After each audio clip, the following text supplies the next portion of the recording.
से प्रभुंक शरीरर और रक्तर दायी हेब।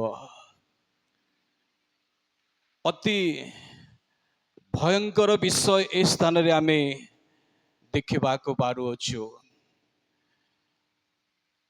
जदि केही अयोग्य भावरे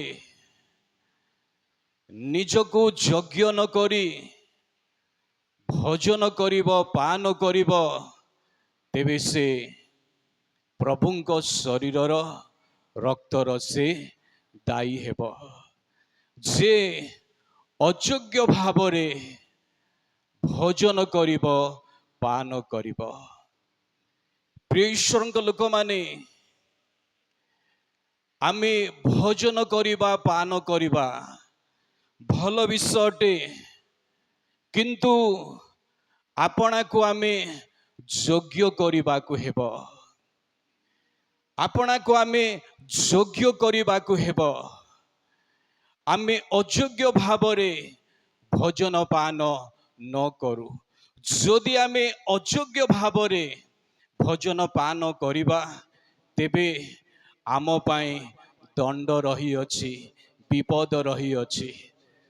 प्रेरित पाउल करंतिय मंडलीर लोक माननकु एई कथा कहिले जे जो माने अयोग्य भावरे भोजन पान करुथिले सेमानक मध्यरु अनेक पीड़ित हो जाउथिले, अनेक दुर्बल हो जाउथिले एवं प्रेरित पाउलंक भाषा रे आउ अनेक मृत्युवरण करुथिले, महानिद्रा प्राप्त हेउथिले। एपरि भावरे जो माने अयोग्य भावरे भोजन पान करुथिले आज मध्य निजको आमे परीक्षा करिबा को हेबो, निजको आमे समीक्षा करिबा को हेबो।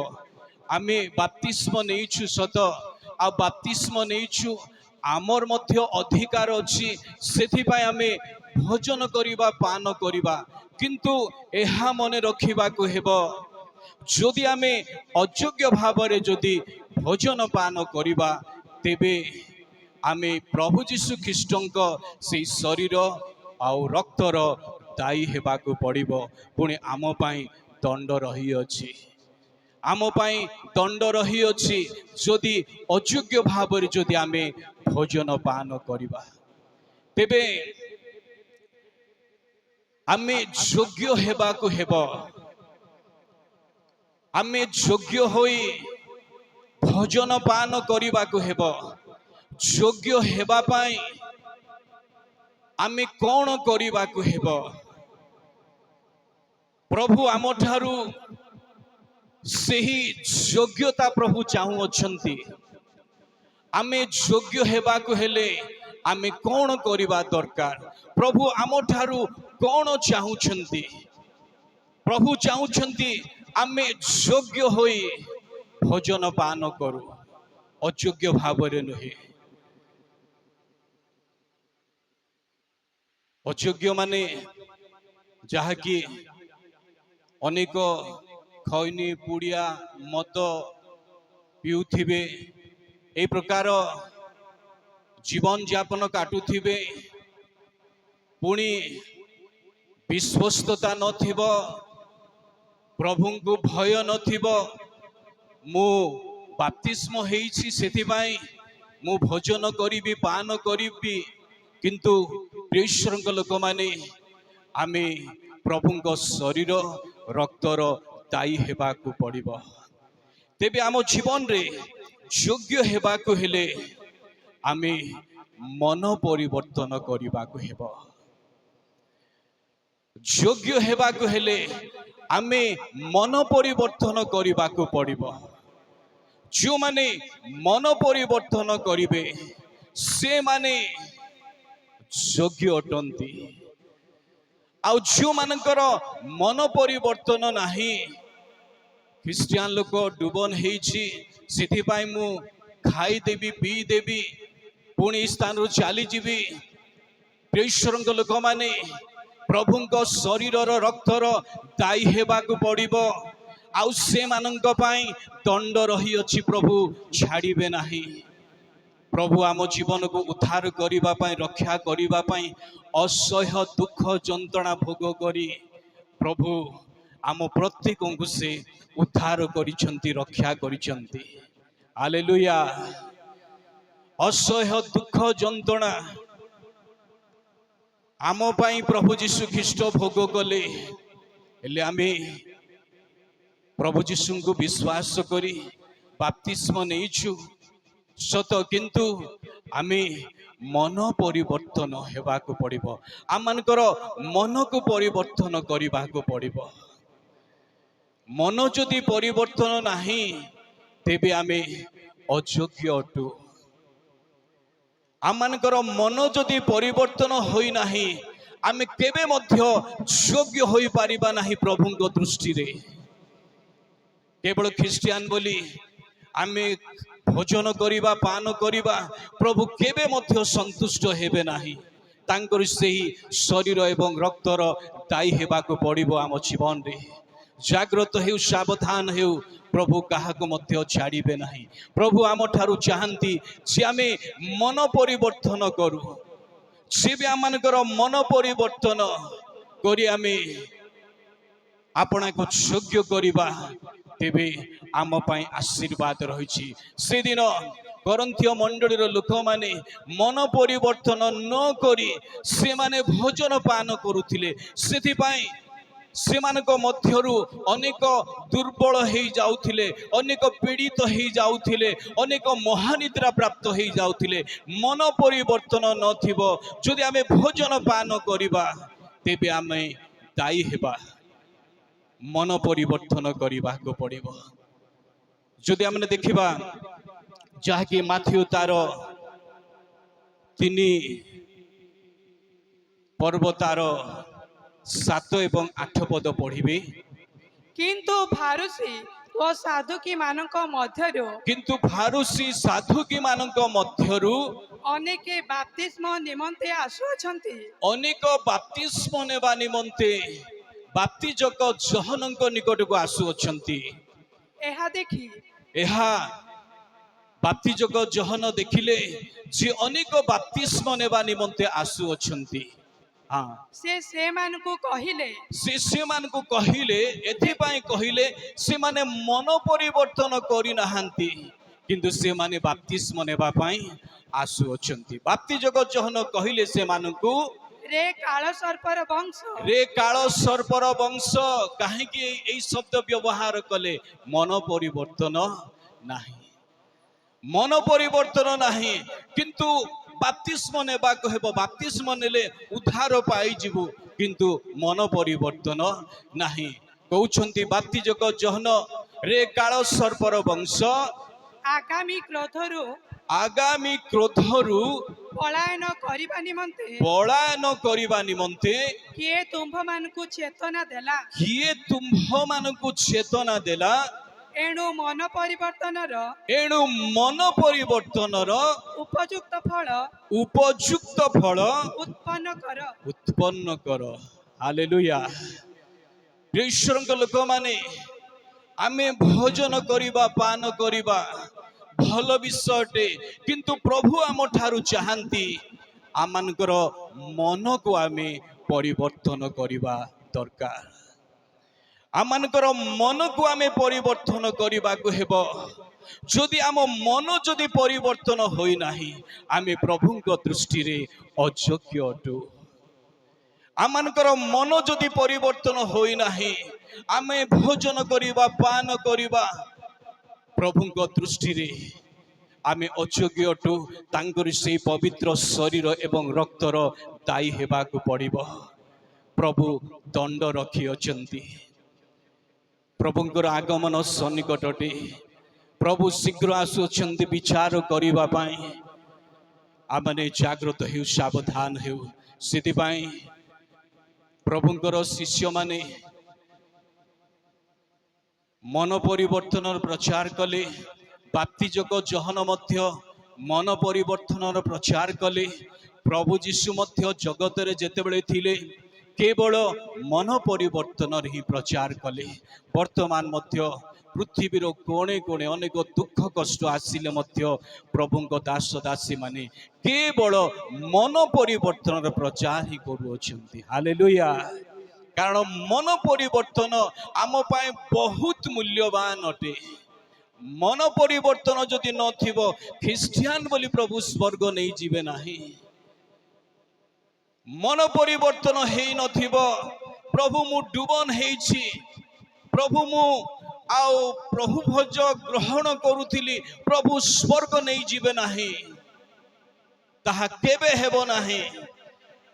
ଆମେ କେତେ ବର୍ଷର ଖ୍ରୀଷ୍ଟିଆନ ହେଲେ ମଧ୍ୟ ତାହା କେବେ ହେବ ନାହିଁ। ପ୍ରଭୁ ଆମ ଠାରୁ ଚାହୁଁଛନ୍ତି ମନ ପରିବର୍ତ୍ତନର ଜୀବନ।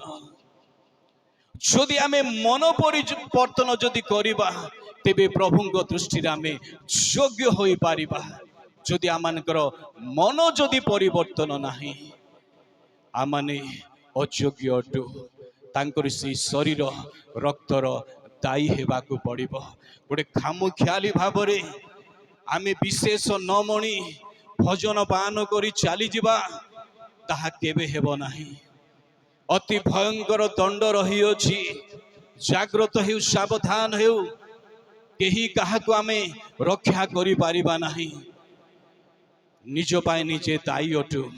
ଯେବେ ଆମମାନଙ୍କର ମନ ଯଦି ପରିବର୍ତ୍ତନ ହୋଇଅଛି ତେବେ ଆମେ ପ୍ରଭୁଙ୍କ ଦୃଷ୍ଟିରେ ଯୋଗ୍ୟ ଅଟୁ।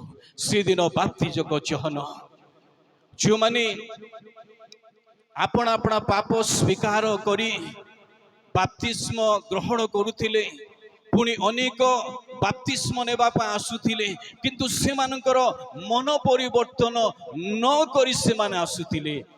ଯୋହନ କହିଲେ ଯେ ରେ କାଳ ସର୍ପର ବଂଶ।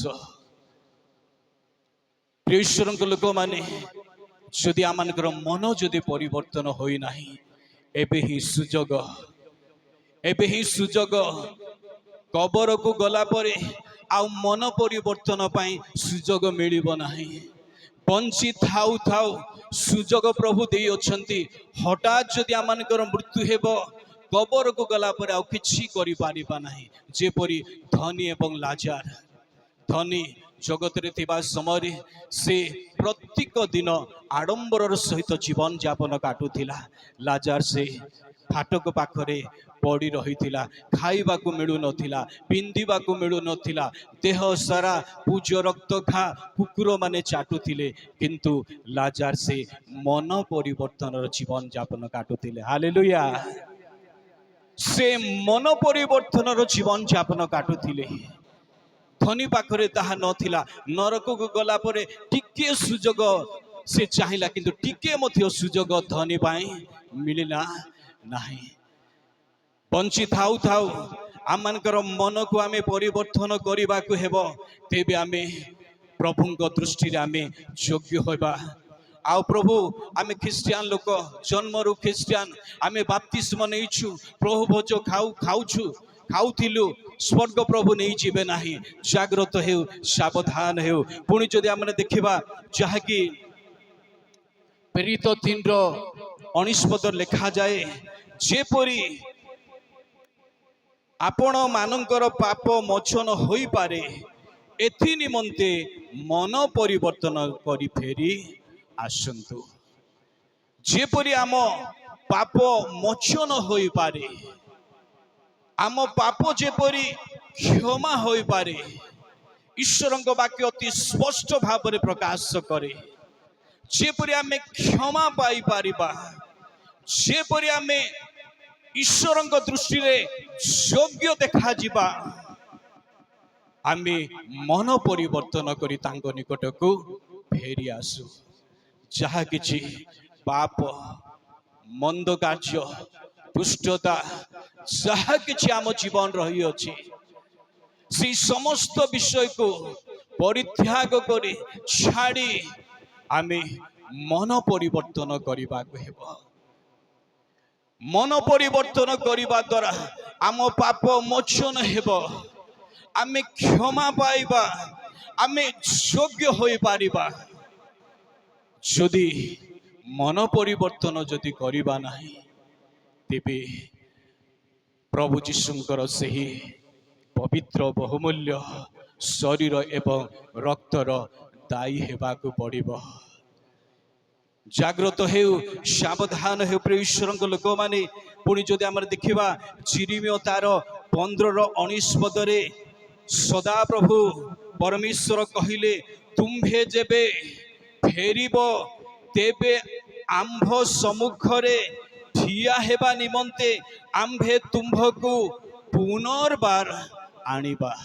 ହାଲେଲୁୟା। ଯେବେ ତୁମ୍ଭେ ଫେରିବ, ସଦାପ୍ରଭୁ ପରମେଶ୍ୱର ଇସ୍ରାଏଲ ଲୋକମାନଙ୍କୁ କହୁଅଛନ୍ତି, ଯେବେ ତୁମ୍ଭେ ଫେରିବ, ତା ମାନେ ମନ ପରିବର୍ତ୍ତନ କରିବା ଲୋକମାନଙ୍କୁ ସଦାପ୍ରଭୁ ଏପରି ଯୋଗ୍ୟ ବିବେଚିତ କରିବେ ଯେ ତାଙ୍କ ସମ୍ମୁଖରେ ସେମାନେ କଣ ହେବେ? ଠିଆ ହେବେ। ପରମେଶ୍ୱରଙ୍କ ସମ୍ମୁଖରେ ମନ ପରିବର୍ତ୍ତନ କରିବା ଲୋକମାନେ ଠିଆ ହେବେ। ପ୍ରଭୁ ମନ ପରିବର୍ତ୍ତନ କରିବା ଲୋକମାନଙ୍କୁ ଯୋଗ୍ୟ ବିବେଚିତ କରିବେ ତାଙ୍କ ସମ୍ମୁଖରେ ଠିଆ ହେବା ପାଇଁ। ଈଶ୍ୱରଙ୍କ ଲୋକମାନେ, ଆମେ ମନ ପରିବର୍ତ୍ତନ କରୁ। ଯଦି ବିଶେଷ ନ ମଣି ଯଦି ଆମେ ଭୋଜନ ପାନ କରିବା, ତେବେ ଆମ ପାଇଁ ଦଣ୍ଡ ରହିଅଛି। ଈଶ୍ୱରଙ୍କ ବାକ୍ୟ ଜୀବନ୍ତ ଅଟେ, ସତ୍ୟ ଅଟେ, କାର୍ଯ୍ୟ ସାଧକ ଅଟେ। ବହୁତ ଜାଗ୍ରତ ହେଉ, ସାବଧାନ ହେଉ।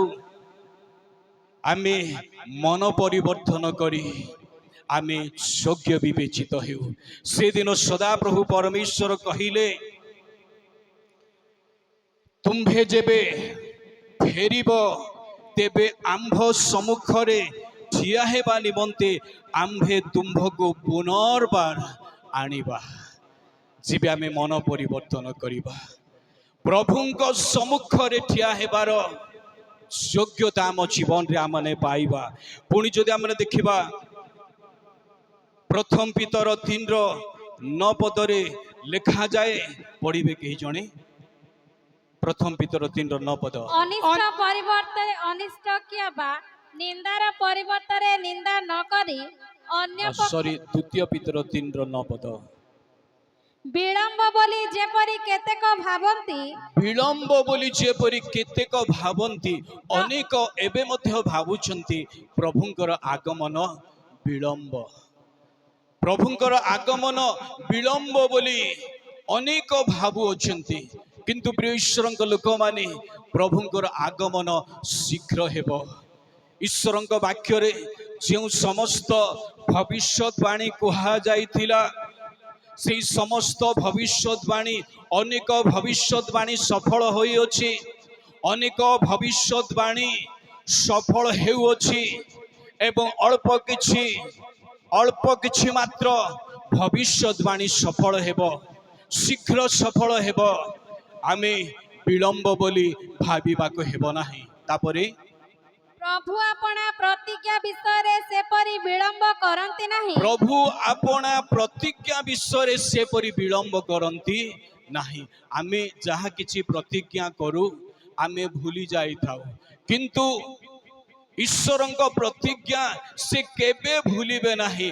ଲକ୍ଷ ଲକ୍ଷ ଅୟୁତ ବର୍ଷ ଗଲେ ମଧ୍ୟ ଈଶ୍ୱର ଯାହା ପ୍ରତିଜ୍ଞା କରିଥାନ୍ତି ତାହା କେବେ ମଧ୍ୟ ସେ ଭୁଲନ୍ତି ନାହିଁ। ନିରୂପିତ ସମୟରେ ପ୍ରଭୁ ତାଙ୍କରି ପ୍ରତିଜ୍ଞାକୁ ସେ ସଫଳ କରିଥାନ୍ତି। ସେଥିପାଇଁ ଈଶ୍ୱରଙ୍କ ଲୋକମାନେ, ଆମେ ଯୋଗ୍ୟ ହେବା ପାଇଁ ଆମେ ମନ ପରିବର୍ତ୍ତନ କରିବାକୁ ହେବ। ପଢ ଝିଅ। କିନ୍ତୁ ଯେପରି କେହି ବିନଷ୍ଟ ନ ହୁଅନ୍ତି, ପ୍ରଭୁଙ୍କର ଇଚ୍ଛା ଯୋଜନା ଯେପରି କେହି ମଧ୍ୟ ବିନଷ୍ଟ ନ ହୁଅନ୍ତି, ବରଂ ସମସ୍ତେ ମନ ପରିବର୍ତ୍ତନ କରନ୍ତି, ଏହା ଇଚ୍ଛା କରି, ଏହା ଈଶ୍ୱର ଇଚ୍ଛା କରି ସେ ତୁମ୍ଭମାନଙ୍କ ପ୍ରତି ଦୀର୍ଘ ସହିଷ୍ଣୁ ଅଟନ୍ତି। ହାଲେଲୁୟା। ଏହା ଇଚ୍ଛା କରି, ଈଶ୍ୱରଙ୍କ ଇଚ୍ଛା କଣ? ଯେ ସମସ୍ତେ ମନ ପରିବର୍ତ୍ତନ କରି ସମସ୍ତେ ଯୋଗ୍ୟ ହୁଅନ୍ତୁ, ସମସ୍ତେ ଯୋଗ୍ୟ ହୁଅନ୍ତୁ। ଅଯୋଗ୍ୟ ଭାବରେ ଭୋଜନ ପାନ କରି ଯେପରି ପ୍ରଭୁ ଯୀଶୁଙ୍କର ଶରୀର ଏବଂ ରକ୍ତର ଦାୟୀ ଯେପରି ଲୋକମାନେ ନ ହୁଅନ୍ତୁ, ଏହା ଈଶ୍ୱରଙ୍କ ଇଚ୍ଛା ଅଟେ। ସମସ୍ତେ ମନ ପରିବର୍ତ୍ତନ କରି ସମସ୍ତେ ଯୋଗ୍ୟ ହୁଅନ୍ତୁ। ପ୍ରିୟ ଈଶ୍ୱରଙ୍କ ଲୋକମାନେ, ଆମେ ଭୋଜନ କରୁଛୁ, ପାନ କରୁଛୁ, କିନ୍ତୁ ଅନେକ ପାପ ଆମ ଜୀବନରେ ଧରି ଆମେ ବାପ୍ତିସ୍ମ ହେଇଛୁ ତ ବୋଲି ଆମେ ଭୋଜନ ପାନ କରୁଅଛୁ, କିନ୍ତୁ ଦିନେ ଦାୟୀ ହେବାକୁ ପଡ଼ିବ, ଦିନେ ଦାୟୀ ହେବାକୁ ପଡ଼ିବ। ସେଥିପାଇଁ ଆମେ ଯୋଗ୍ୟ ହେବା ପାଇଁ ଆମେ ମନ ପରିବର୍ତ୍ତନ କରିବାକୁ ହେବ।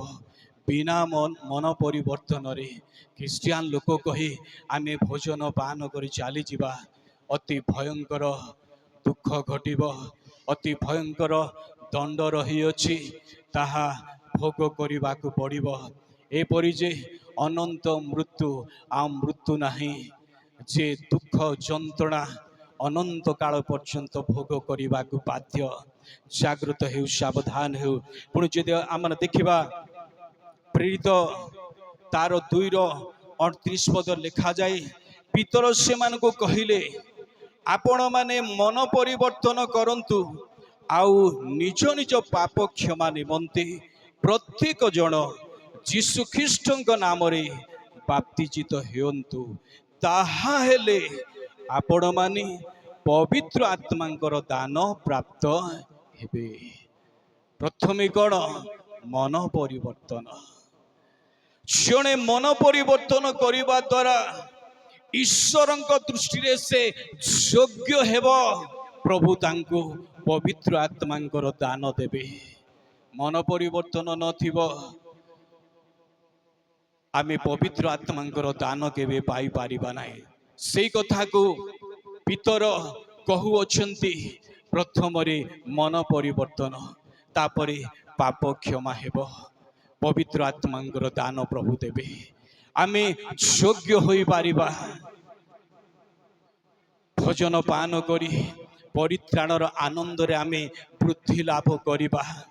ଭୋଜନ ପାନ କରି ଆମେ ଈଶ୍ୱରଙ୍କ ରାଜ୍ୟ ପାଇଁ ପ୍ରସ୍ତୁତ ହୋଇପାରିବା, ଜାଗ୍ରତ ହୋଇପାରିବା। ଈଶ୍ୱରଙ୍କ ଲୋକମାନେ, ଆମେ ଯୋଗ୍ୟ ହେବା ପାଇଁ ଆମ ମନକୁ ଆମେ ପରିବର୍ତ୍ତନ କରିବାକୁ ହେବ। ଲୁକ ତାର 13:3 ପଦ ଲେଖାଯାଏ, ମୁଁ ତୁମ୍ଭମାନଙ୍କୁ କହୁଅଛି ନା, କିନ୍ତୁ ମନ ପରିବର୍ତ୍ତନ ନ କଲେ ତୁମ୍ଭେମାନେ ସମସ୍ତେ ସେହି ପ୍ରକାରେ ବିନଷ୍ଟ ହେବ।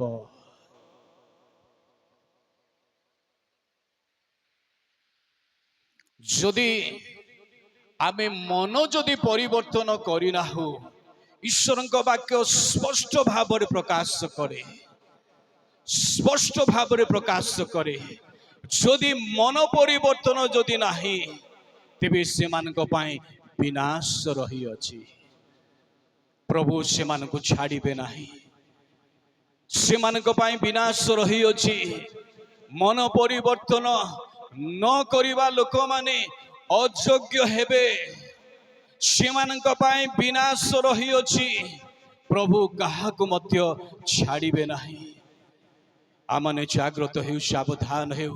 ସମୟ ସୁଯୋଗ ପ୍ରଭୁ ଦେଇଅଛନ୍ତି, ସୁଯୋଗର ସଦ୍ବ୍ୟବହାର କରିବାକୁ ହେବ। ପ୍ରଭୁ ଆମ ପରି ଲୋକମାନଙ୍କୁ ସେ ଜଗତ ଘୃଣା କଲେ ମଧ୍ୟ ଆମ ପ୍ରଭୁ ଆମ ପ୍ରତ୍ୟେକଙ୍କୁ ସେ ପ୍ରେମ କରୁଛନ୍ତି। ଆମେ ଭାଗ୍ୟବାନ ଲୋକମାନେ ଅଟୁ।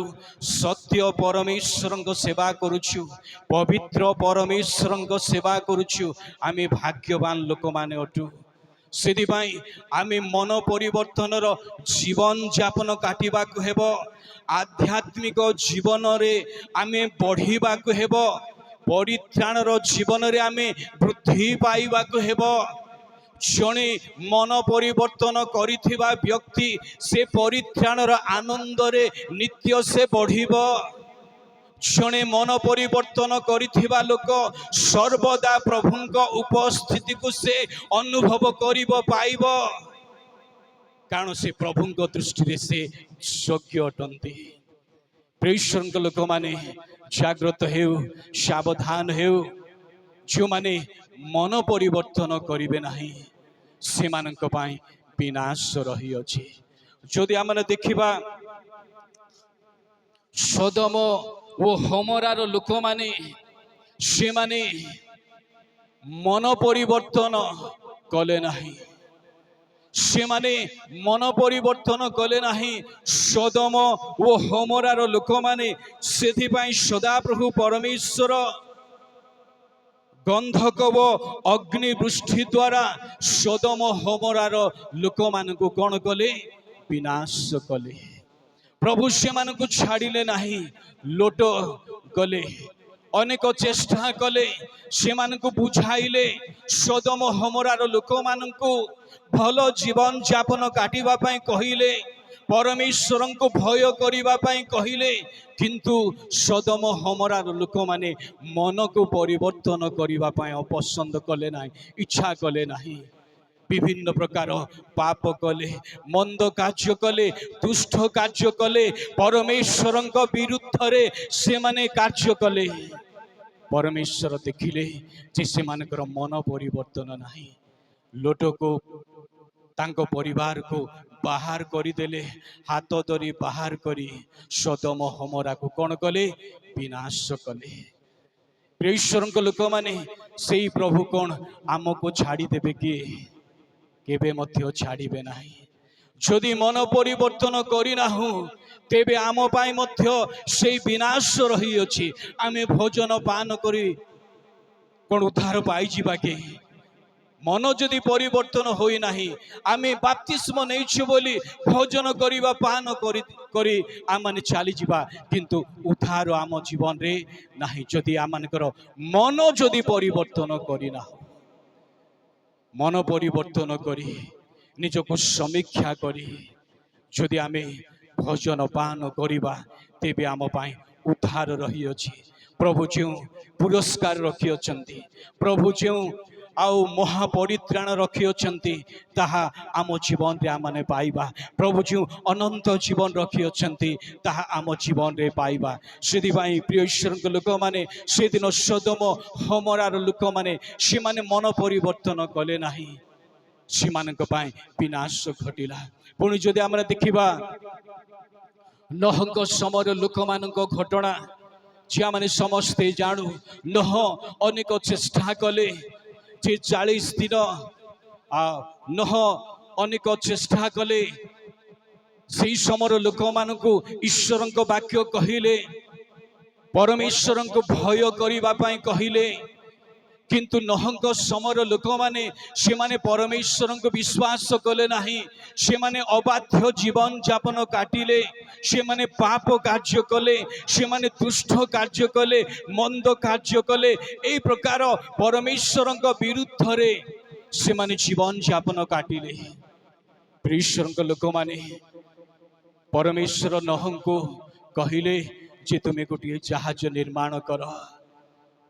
ତୁମକୁ ଗୋଟେ ଜାହାଜ ନିର୍ମାଣ କରିବାକୁ ପଡ଼ିବ।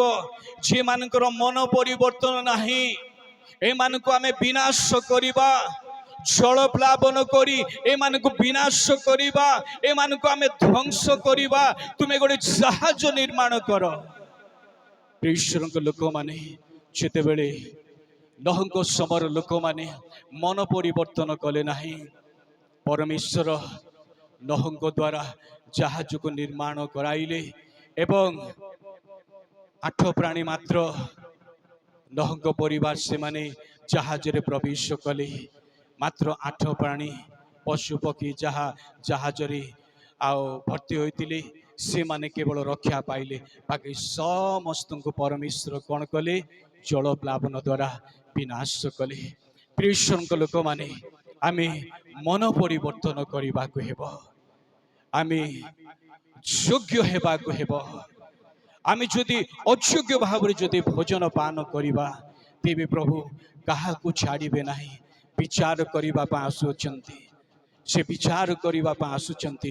ଦିନ ଥିଲା ପରିତ୍ରାଣକର୍ତ୍ତା ଭାବରେ ଗୋଟେ ଶିଶୁ ଭାବରେ ଜନ୍ମ ହୋଇଥିଲେ, କିନ୍ତୁ ବର୍ତ୍ତମାନ ପ୍ରଭୁ ଯୀଶୁ ବିଚାର କରିବା ପାଇଁ ବିଚାରକର୍ତ୍ତା ଭାବରେ ଆସୁଅଛନ୍ତି। ବର୍ତ୍ତମାନ ସେ ପରିତ୍ରାଣକର୍ତ୍ତା ଭାବରେ ଆସିବେ ନାହିଁ, ବିଚାରକର୍ତ୍ତା ଭାବରେ ଆସିବେ। ଆମେ ଜାଗ୍ରତ ହେଉ, ସାବଧାନ ହେଉ, ମନ ପରିବର୍ତ୍ତନ କରି ଆମେ ଜୀବନ ଯାପନ କାଟୁ। ମନ ପରିବର୍ତ୍ତନ କରି ଆମେ ନିଜକୁ ପ୍ରଭୁଙ୍କ ଦୃଷ୍ଟିରେ ଯୋଗ୍ୟ କରୁ ଏବଂ ଭଜନ ପାନ କରୁ, ତେବେ ଆମ ପାଇଁ ଆଶୀର୍ବାଦ ରହିଅଛି। ପୁଣି ଯଦି ଆମେ ଦେଖିବା ପ୍ରଥମ ଜନ 1:9 ଲେଖାଯାଏ, ଯଦି ଆମ୍ଭେମାନେ ଆପଣା ଆପଣା ପାପ ସ୍ୱୀକାର କରୁ, ତେବେ ସେ ଆମ୍ଭମାନଙ୍କର ପାପ କ୍ଷମା କରିବାକୁ ଓ ସମସ୍ତ ଅଧର୍ମରୁ ଆମ୍ଭମାନଙ୍କୁ ପରିଷ୍କାର କରିବାକୁ ବିଶ୍ୱସ୍ତ ଓ ନ୍ୟାୟବାନ ଅଟନ୍ତି। ଗୋଟେ ଉଚ୍ଚ କରତାଳି ଦେବା, ସମସ୍ତେ କରତାଳି ଦେବା। ହାଲେଲୁୟା। ଯେବେ ଆମେ ମନ ପରିବର୍ତ୍ତନ କରିବା, ଏପରି ପରମେଶ୍ୱର ସେ ବିଶ୍ୱସ୍ତ ନ୍ୟାୟବାନ ପରମେଶ୍ୱର ଅଟନ୍ତି, ଯେ ଆମ ଜୀବନକୁ ସେ କ'ଣ କରିବେ? ପରିଷ୍କାର କରିଦେବେ, ସେ ନିର୍ମଳ କରିଦେବେ, ସେ ଯୋଗ୍ୟ କରିଦେବେ ଆମ ଜୀବନକୁ, ଯେବେ ଆମେ ମନ ପରିବର୍ତ୍ତନ କରିବା। ନିନିବି ମହାନଗରର ଲୋକମାନେ, ସେମାନେ ପାପ କାର୍ଯ୍ୟ କରୁଥିଲେ, ଦୁଷ୍ଟ କାର୍ଯ୍ୟ କରୁଥିଲେ। ସଦାପ୍ରଭୁ ପରମେଶ୍ୱର କହିଲେ ଜୁନସଙ୍କୁ, ତୁମେ ଯାଅ, 40 ଦିନ ଗତ ହେଲେ ଆମ୍ଭେ ନିନିବି ମହାନଗରକୁ ଆମେ ଉଦ୍ଘାଟନ କରିଦେବା, ବିନାଶ କରିଦେବା, ତୁମେ ଯାଅ ଏବଂ ପ୍ରଚାର କର।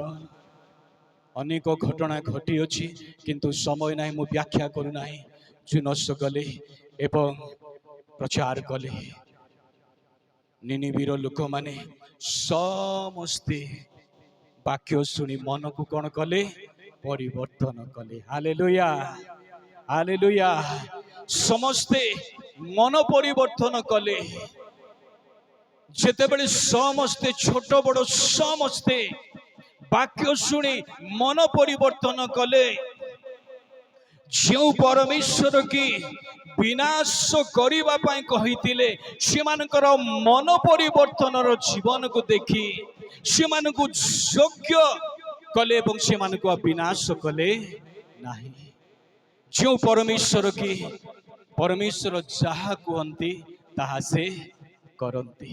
ପରମେଶ୍ୱର କେବେ ମିଥ୍ୟା କୁହନ୍ତି କି ନାହିଁ। ପରମେଶ୍ୱର କହିଥିଲେ ଯେ ଯାଅ, ଜୁନସଙ୍କୁ କହିଥିଲେ ତୁମେ ଯାଅ, 40 ଦିନ ଗତ ହେଲେ ଆମେ ନିନିବିକୁ କ'ଣ କରିବା? ଉଦ୍ଘାଟନ କରିବା, ବିନାଶ କରିଦେବା। ପ୍ରଚାର କଲେ। ଜୁନସ ଯାଇ ସମସ୍ତେ ମନକୁ ପରିବର୍ତ୍ତନ କରିଦେଲେ। ଜୁନସକୁ ଜଣା ନାହିଁ ଯେ ସେମାନେ ମନ ପରିବର୍ତ୍ତନ କରିଦେଇଛନ୍ତି।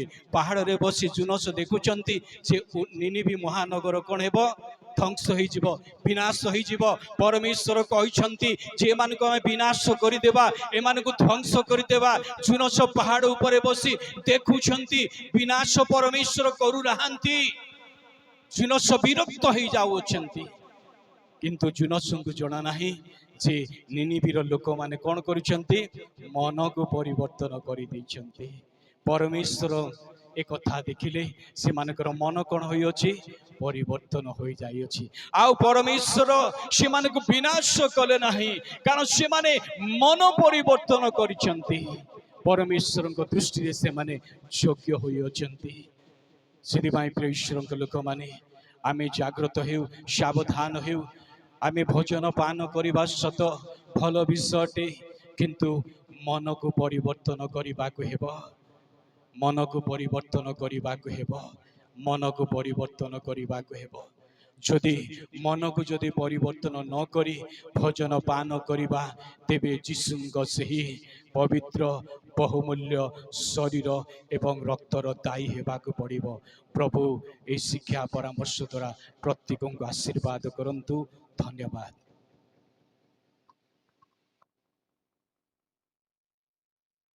परमेश्वर यही मन परिवर्तन वाक्य द्वारा प्रत्येकଙ୍କର ଜୀବନକୁ ପରିବର୍ତ୍ତନ କରନ୍ତୁ। ତାଙ୍କର ବାକ୍ୟ ଆମମାନଙ୍କର ଜୀବନରେ ଦୃଢ଼ କରନ୍ତୁ। ଆମେ ପଦେ ପ୍ରାର୍ଥନା କରିବା।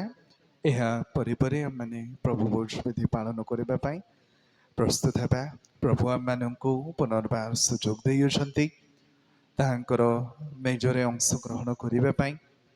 ଅନେକଙ୍କ ନିମନ୍ତେ ଏହା ଗୋଟିଏ ଲାଇଫ୍ ଚେଞ୍ଜିଂ ଅପରଚ୍ୟୁନିଟି। ମୁଁ ଅନୁରୋଧ କରିବି ଆମେ ସମସ୍ତେ ବ୍ୟକ୍ତିଗତ ଭାବରେ ପ୍ରାର୍ଥନା କରିବା। ଯଦି ଆମମାନଙ୍କର ମନ ହୃଦୟ ମଧ୍ୟରେ ଯଦି ତିକ୍ତତା ରହିଅଛି ପ୍ରଭୁ ଚାହାନ୍ତି ଆମେ ସେଇ ତିକ୍ତତାକୁ କାଢ଼ିଦେବା। ଯଦି ଆମେ ପରସ୍ପର ନିମନ୍ତେ ପ୍ରେମ ସ୍ନେହ ଦୟାକୁ କ୍ଷମାକୁ ଯଦି ପରିପ୍ରକାଶ କରିପାରୁନାହୁଁ, ପ୍ରଭୁ ଚାହାନ୍ତି କି ଆମେମାନେ ପ୍ରାର୍ଥନାର ସହିତ ଆଜି ଆମେ ସମସ୍ତେ ଏହି ଇମେଜରେ ଅଂଶ ହେବା। ଦୟାକରି ସମସ୍ତେ ଚକ୍ଷୁ ବନ୍ଦ କରିବେ। ଆମେ ସମସ୍ତେ ଚକ୍ଷୁ ବନ୍ଦ କରିବା, ଏକ ସମୀକ୍ଷାର ପ୍ରାର୍ଥନା କରିବା କି ପ୍ରଭୁ ଆମମାନଙ୍କର ହୃଦୟରେ ଯୀଶୁ ଖ୍ରୀଷ୍ଟଙ୍କର ପ୍ରେମକୁ ଧାରଣ କରାନ୍ତୁ। ଆମେ ଯେପରି ଯୀଶୁ ଖ୍ରୀଷ୍ଟଙ୍କର ପ୍ରେମରେ ଅନ୍ୟମାନଙ୍କୁ ପ୍ରେମ କରିପାରିବା, ହୃଦୟରେ ଯଦି ଅନ୍ୟମାନଙ୍କ ପ୍ରତି ଘୃଣା ହିଂସା କପଟ ଛଳ ବା ଅପ୍ରୀତିକର ମନୋଭାବ ରହିଅଛି, ଦୟାକରି ପ୍ରାର୍ଥନା କରନ୍ତୁ ପ୍ରଭୁ ଯେପରି ଏହି ପ୍ରତ୍ୟେକ ବିଷୟକୁ ଦୂର କରିଦେବେ। ପୁଣି ଏଥିସହିତ ଗୋଟିଏ ବିଷୟ ମଧ୍ୟ ଆମେମାନେ ପ୍ରତିଶ୍ରୁତିର ପ୍ରାର୍ଥନା କରିବା ଆବଶ୍ୟକ ରହିଅଛି କି ଯେତେ ଥର ଆମେମାନେ ଏହି ପ୍ରଭୁ ଭୋଜ ବିଧି ଅଂଶଗ୍ରହଣ କରୁଅଛୁ, ଆମେମାନେ ଯୀଶୁ ଖ୍ରୀଷ୍ଟଙ୍କର ମୃତ୍ୟୁକୁ ପ୍ରଚାର କରୁଅଛୁ, ଯେବେ ଆମେମାନେ ଏହି ପ୍ରକାର ପରିପ୍ରେକ୍ଷୀରେ ଉପସ୍ଥିତ ହୋଇଅଛୁ, ଆମେମାନେ ମେଜରେ ଅଂଶ ହେବା ସହିତ ଗୋଟିଏ ପ୍ରତିଶ୍ରୁତି ନେବା ଆବଶ୍ୟକ ରହିଅଛି କି ଆମେମାନେ ଯୀଶୁ ଖ୍ରୀଷ୍ଟଙ୍କର ପରିତ୍ରାଣର ବାର୍ତ୍ତାକୁ ଅନ୍ୟମାନଙ୍କୁ ପ୍ରକାଶ କରିବା। ଯୀଶୁ ଖ୍ରୀଷ୍ଟଙ୍କର ମୃତ୍ୟୁ ଦ୍ୱାରା ଯେ ଏହି ଜଗତରେ ପରିତ୍ରାଣ ପ୍ରକାଶ ପାଇଅଛି, ଏହି ସୁସମାଚାରକୁ ଅନ୍ୟମାନଙ୍କୁ ପ୍ରକାଶ କରିବା। ଦୟାକରି ସମସ୍ତେ ଚକ୍ଷୁ ବନ୍ଦ କରିବା, ଆମେ ଏହି ସମୀକ୍ଷାର ପ୍ରାର୍ଥନା କରିବା। ସ୍ୱର୍ଗୀୟ ପ୍ରଭୁ, ଆମେ ଧନ୍ୟବାଦ କରୁଛୁ ବାପା, ପ୍ରଭୁ ଯୀଶୁ ଖ୍ରୀଷ୍ଟଙ୍କର କୃଷ୍ୟ କାର୍ଯ୍ୟ ଦ୍ୱାରା ତୁମେ ଆମମାନଙ୍କୁ ପରିତ୍ରାଣ ପ୍ରଦାନ କରିଅଛ। ପ୍ରଭୁ ଆମମାନଙ୍କର କୌଣସି ତିଳେ ମଧ୍ୟ ଧର୍ମକର୍ମ ନାହିଁ। ପ୍ରଭୁ ଆମମାନଙ୍କର କ୍ରିୟାକର୍ମ ଦ୍ୱାରା ପ୍ରଭୁ ଆମେ କୌଣସି ବିଷୟ ମଧ୍ୟ ହାସିଲ କରିପାରିବୁ ନାହିଁ। ପ୍ରଭୁ ଧନ୍ୟବାଦ କରୁଅଛୁ, ପାପୀ ଥାଉ ଥାଉ ସୁଦ୍ଧା ପ୍ରଭୁ ତୁମେ ଯୀଶୁ ଖ୍ରୀଷ୍ଟଙ୍କୁ ଏହି ଜଗତକୁ ପ୍ରେରଣ କଲ। ପ୍ରଭୁ ଯୀଶୁ ଖ୍ରୀଷ୍ଟଙ୍କର କୃଷ୍ୟ କାର୍ଯ୍ୟ ଦ୍ୱାରା ପ୍ରଭୁ ସାରା ମାନବ ନିମନ୍ତେ ତୁମେ ପରିତ୍ରାଣ ସାଧନ କରିଅଛ, ସେଥିପାଇଁ ଧନ୍ୟବାଦ କରୁଛୁ। ପ୍ରଭୁ ଆମେ ପ୍ରାର୍ଥନା କରୁଅଛୁ, ଯେଉଁ ବ୍ୟକ୍ତିମାନେ ଆଜି ସୁଦ୍ଧା ସେଇ ପରିତ୍ରାଣର ନିଶ୍ଚିତତା ପାଇପାରି ନାହାନ୍ତି, ପରିତ୍ରାଣର ଆନନ୍ଦକୁ ଅନୁଭବ କରିପାରି ନାହାନ୍ତି, ପ୍ରଭୁ ତୁମେ ପବିତ୍ର ଆତ୍ମାଙ୍କର ସହାୟତାରେ ପବିତ୍ର ଆତ୍ମାଙ୍କର ଗଞ୍ଜଣାରେ ପ୍ରଭୁ ତୁମେ ସେମାନଙ୍କୁ କଥା କୁହ, ମନ ପରିବର୍ତ୍ତନ କରି ପ୍ରଭୁ ସେମାନେ ମଧ୍ୟ ଯେପରି ତୁମର ପ୍ରଭୁ ଆଜିର ସେବା ଦ୍ୱାରା ପ୍ରତ୍ୟେକଙ୍କୁ ତୁମେ ଅନୁଗ୍ରହ ଆଶୀର୍ବାଦ ପ୍ରଦାନ କର। ଆମେନ୍।